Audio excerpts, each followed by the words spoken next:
game just ended, and what a performance from Liverpool. I did see that they had the highest expected goals, XG, 7.27 that has ever been recorded.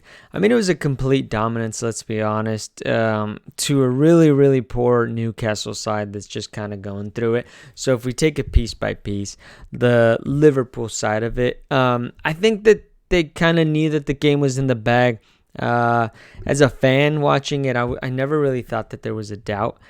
It was making me a little bit nervous that there was that many chances that were being missed. I think Darwin Núñez, as soon as I saw that the amount and the quality of misses that he was having, I knew that it wasn't gonna go well.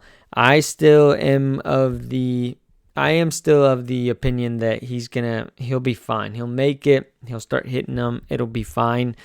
But I think the other stuff that he brings you, the chaos, the speed, the body, like he's good. He'll be good.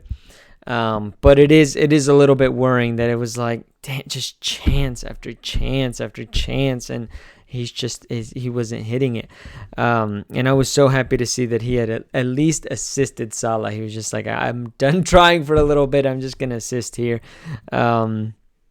But again, yeah, for Liverpool, it took them a while. They were just kind of slow rolling it, slow walking it.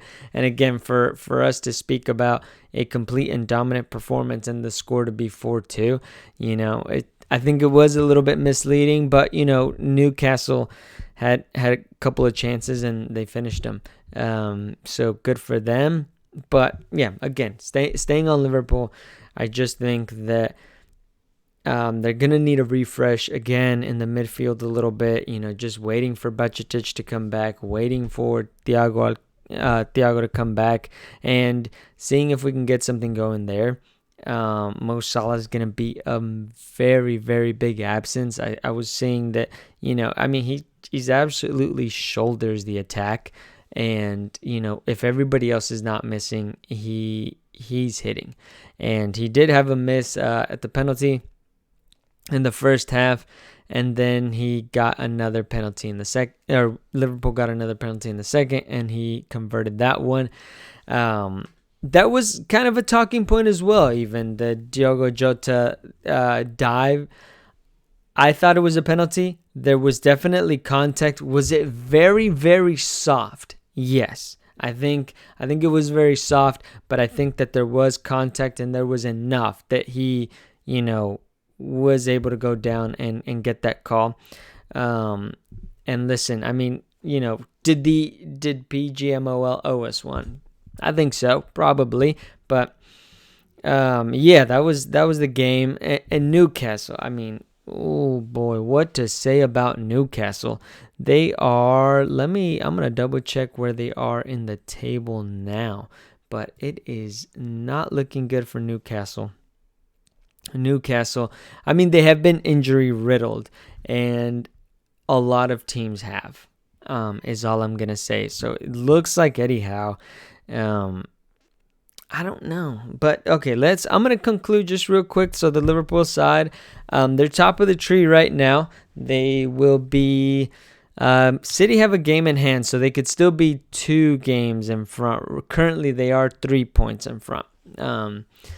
But City have a game in hand, so we'll pause on any celebrations there. But Liverpool, you got to be feeling good. They're not playing like peak football. I think they're playing great football, but they're not playing peak Liverpool. And they have players coming in, and they're going to have players coming back from injury. Obviously Salah's going to be leaving. They have enough front players to hopefully be able to patch that until he comes back.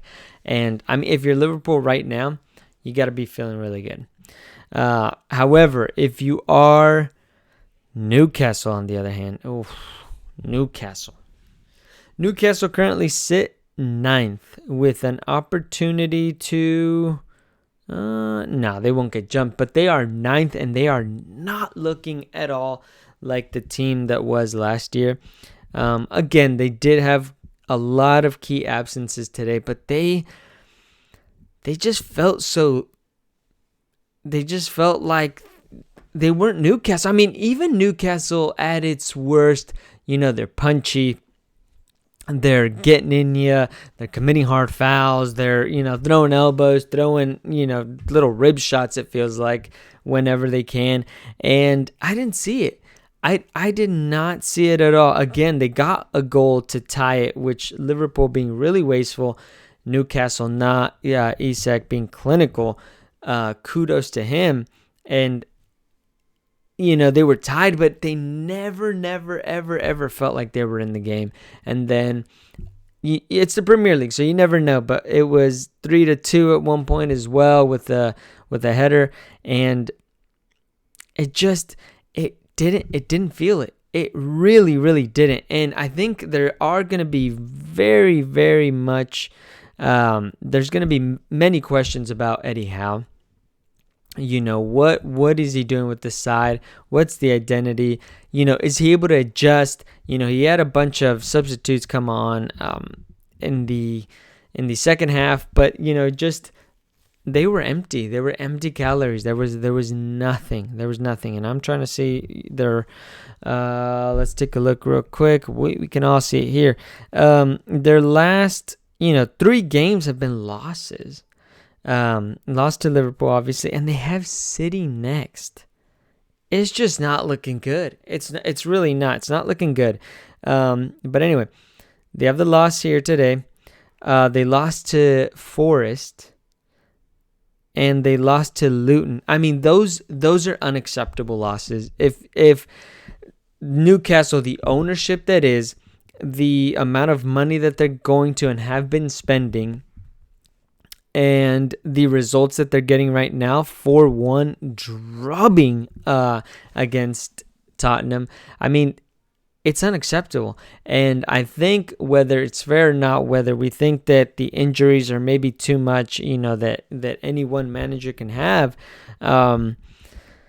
there's going to be questions. And I think rightfully so. I thought that Europe was probably going to be too much for them in the first season, but I thought, hey, get them in there, give them that taste, give them that experience, and they'll probably grow from it. But it has been a downhill spiral ever since. I mean, Trippier was missing. I know that. I saw that he was out. I think it was with a cold. So was Callum Wilson, or illness, I think it was.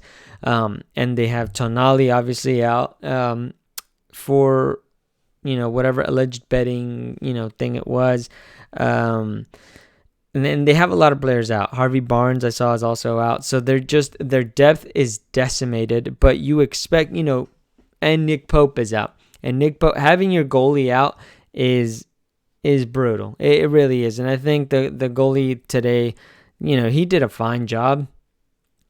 Seemingly when it was Diaz's turn to try to score, he definitely turned into fucking prime Casillas or Buffon or something. But either way, he did a fine job, but it really sucks when your goalie's not there.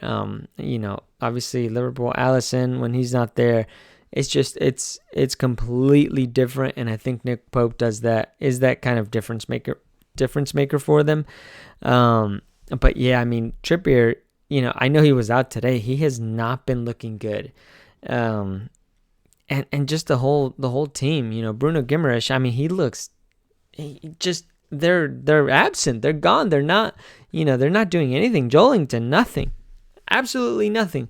And so I think that there's going to be questions asked of Eddie Howe pretty soon if he doesn't start picking something up, and it's not looking likely. It is not looking likely here. I mean, you got City next with Kevin De Bruyne. I don't know when he's coming back, but he'll be back soon. And I mean, it's still City. They're still winning games. It's not like they have been completely dead without him. But when he comes back, I mean, he's going to come back refreshed and ready to go. And I would not want to be the first opponent he faces. So, it is not looking good for Newcastle. If we look at today's results too, if we see just some of the stats here, oh my gosh, that's not the game center. Here it is, Match Center.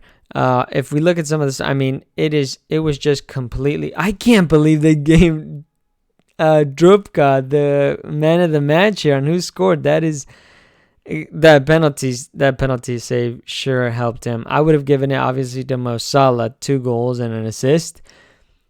And obviously Curtis Jones, great that he got in there on the score sheet. But yeah, that's Newcastle Liverpool. Those are the post match thoughts. Let me know what you think. I know that there's gonna be some thoughts on the dive. I know there's gonna be some thoughts on Darwin Núñez. I've already seen some of it, and I'm sure just refereeing in general is good. Referees are hard to come by in England, apparently. So that's always gonna be a talking point. But let me know what you think, and let me know what you think their positions are going to end, or if you think Eddie Howe is going to survive the year. I don't know. It's Newcastle. He was so good, and it stinks from last season, and it's such a results-based business, that you just go on this slight skid, and they're 9th. It's not. Oh boy, questions are going to be asked. So will he survive? Jota, was that a dive or not? And Darwin Núñez, do Liverpool keep starting him? Let me know what you think.